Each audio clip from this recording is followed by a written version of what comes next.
Hey everybody, David Walker at Street Toyota. It's another Test Drive Tuesday, and we are here today with the Toyota 86, and this is the 860 Special Edition. So it's 10 times better than a regular 86. Not really, but it is really cool. Now you'll notice a couple of things right off the bat: the racing stripe, the Supernova orange paint. But there are a lot of things to talk about with this car. We're going to try to keep the time under control here. Let's talk just real quick about why we call it the 86. What does that mean? You may have also remembered that this car used to be called the Scion FRS. We don't have a lot of time to get into that. The Scion brand is not around anymore, so now it's migrated to the Toyota line. We call it the 86. That's what they called it the whole time all over the world, except here in the States. The 86 name comes from a car from the 1980s. It was a variant of the Toyota Corolla, internally designated AE86. It was front engine, rear wheel drive, became very popular with club racers in Japan in the 1980s. And then as drift racing rose to prominence, it was extremely popular with drift racers, again because of the front engine, rear drive layout. It was very lightweight, very easy to work on, very easy to modify. So racers in Japan just loved the 86, as they called it. And when Toyota decided to make another sports car, front engine, rear drive, affordable, lightweight, they went right back to the 86 for that inspiration. Now the overall design, the aesthetic of the car actually comes more from an old Toyota from the 60s called the 2000 GT, which if you're a big James Bond fan, you might remember Sean Connery drove a 2000 GT convertible in You Only Live Twice. It was the one where he went to Japan. I'm pretty sure it was You Only Live Twice. Anyway, that car was actually only built as a coupe by Toyota, but Connery was so tall and the car was so tiny, he couldn't get in it, so they made two convertibles for the movie. So that was the inspiration for the aesthetic of this car right here. You may be surprised to learn that the original 2000 GT was significantly smaller than this car, which is really tiny. But the 86 for 2017 got a few updates. There was a slight bump in horsepower and torque if you go with the manual transmission. Now here's another really interesting thing about the 86. It is a joint development with another automaker. So this was developed together by Toyota and Subaru. So a lot of the mechanicals are actually Subaru. A lot of it is Toyota. Interestingly enough, under the hood, you'll find a Subaru engine with a Toyota injection system.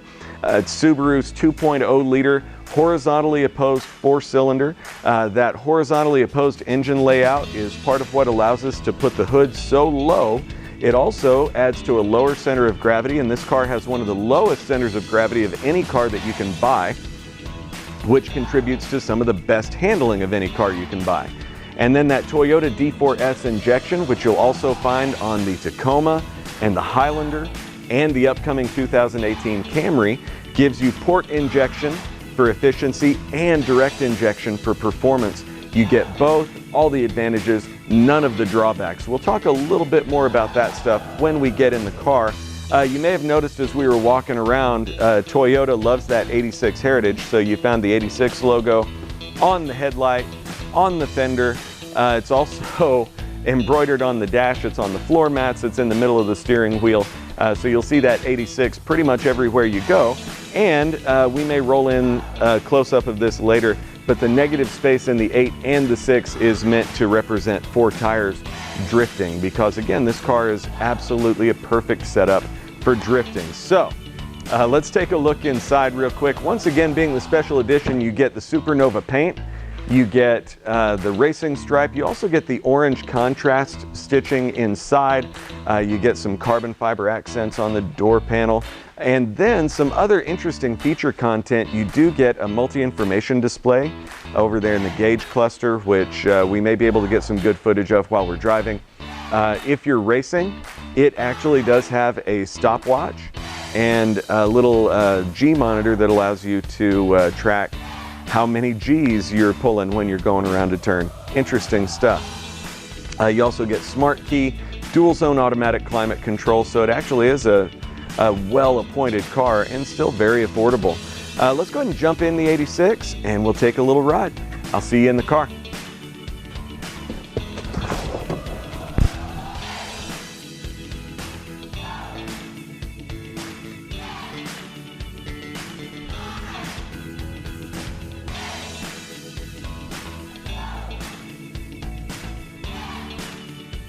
All right, we are getting on the road in the Toyota 86 860 Special Edition. Let's talk a little bit about what a sports car really is, because I mentioned that this is a pure sports car. It was designed to be nothing other than a sports car, and a sports car is not for everybody. In fact, the current Toyota marketing slogan for the 86 is, "It's not for everybody. Is it for you?" So we really hope it is. So what a sports car does is it just handles the road really well. A sports car is not a muscle car. A muscle car is meant to go really, really fast in a straight line.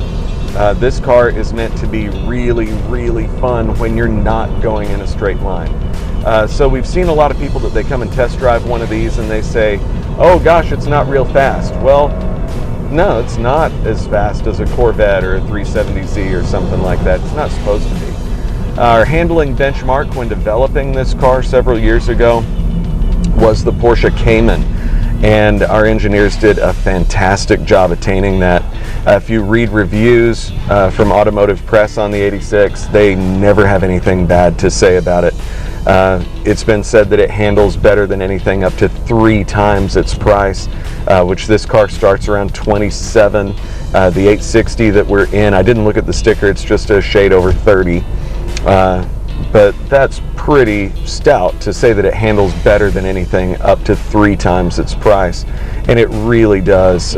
Recently Motor Trend did a comparison of what was then called the Scion FRS, the EcoBoost turbocharged Mustang, and the new BMW 2 Series. The FRS was by far the least expensive car in the comparison. It was also by far the least powerful, and it was the one that the 3 editors were fighting over the keys the whole time, because it was so much more fun to throw around in the twisty mountain roads that they were in up in California. So a sports car is not necessarily a fast car. A sports car is not a family car. If you come and look at an 86 and say, well gosh, there's not a lot of room in the back seat and the trunk is really small, yeah, that's right, and that's right. This car is not for taking the Griswolds to Wally World. But I will tell you this, there's plenty of space in here for 2 people and their luggage. If you go up to New Mexico, if you're driving around the Golden Triangle there, around Taos, Angel Fire, Eagle Nest, and all those windy roads, you will not find a better car than this to enjoy that. The car is just so perfectly balanced. It handles so beautifully. I would also say it would be a great commuter if you don't want to drive a boring car, but you still want to drive a car that gets good fuel economy. I mentioned before it's a 2-liter horizontally opposed 4-cylinder with that Toyota D4S injection system, which your sales consultant can tell you a little more about. Again, it's on the Tacoma, Highlander, Sienna, and the upcoming 2018 Camry if you opt for the V6. This car is going to get you up in the 30s on the highway as far as gas mileage. I believe the EPA estimate is 32 with the automatic. So it'd make a great commuter. I wouldn't say it's designed to soak up the worst road imperfections, because it's not. Once again, it's a sports car. But it's not an uncomfortable ride. It's got a very comfortable, very supportive seat. So it'd make a great commuter. It would make a great road tripper for 1 or 2 people, especially, again, if you're up in the mountains and things like that. And it's just absolutely a blast to drive. If you've never been in a car like this, that's balanced this well, it's very difficult to even explain what it feels like. But it's just so stable. I'm speeding. I forgot they dropped the speed limit over here. Even if they hadn't dropped the speed limit, I still would have been speeding. But just a car that is this solid, this well balanced, this well composed. It is absolutely incredible to drive. And once again, it is front engine rear wheel drive. It is absolutely set up to throw the rear end out around a turn, slide it out a little bit, and just have a great time. Even down to the specific tire that was chosen for this car. You would think on a sports car, to maximize your handling, you would want a really, really grippy tire. Not so. We actually used a very mundane tire on the 86, specifically to allow the driver, after you bought it, not on a test drive, to sling that rear end out and slide it out. Also toward that end, of course, we have all of the safety features that you expect in a Toyota. We have one of those being vehicle stability control, which senses when you are sliding around a turn and intervenes to keep you from doing that. So you can turn the VSC completely off, which we don't recommend because, again, our engineers have designed this car to be very easy to slide around. So instead of turning the VSC off, you actually do have a track mode, and you can see that button right down here. Now that track mode will just put a delay on the vehicle stability control. So when you throw it into a turn and you're in track mode, normally the VSC would kick in as soon as you begin to lose traction.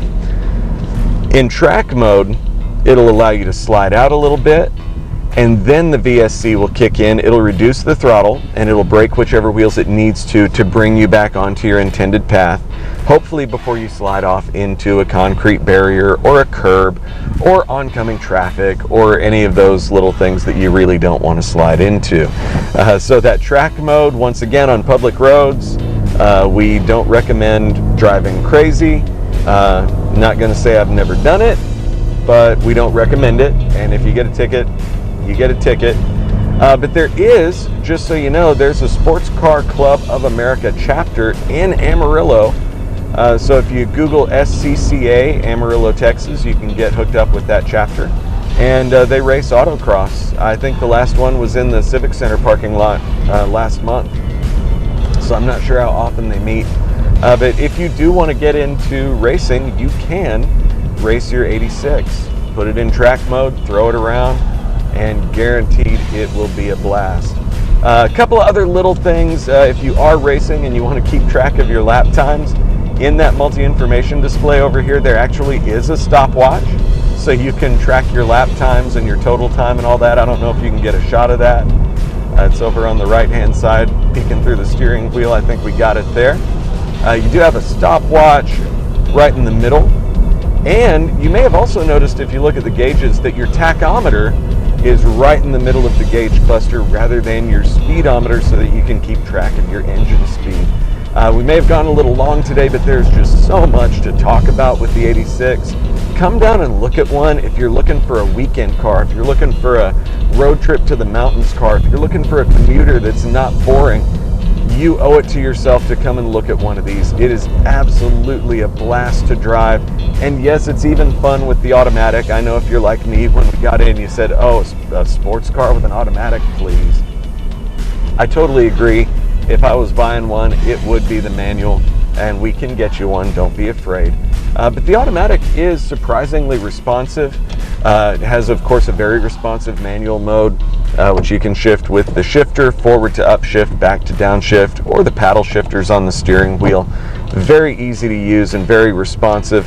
I got a little sidetracked there because I forgot to talk about that earlier. But that's it for Test Drive Tuesday in the Toyota 86. Come and test drive one of these. You're going to be really glad you did. And we will see you at the dealership, Street Toyota, 45th and Soncy, Amarillo, Texas. See you soon.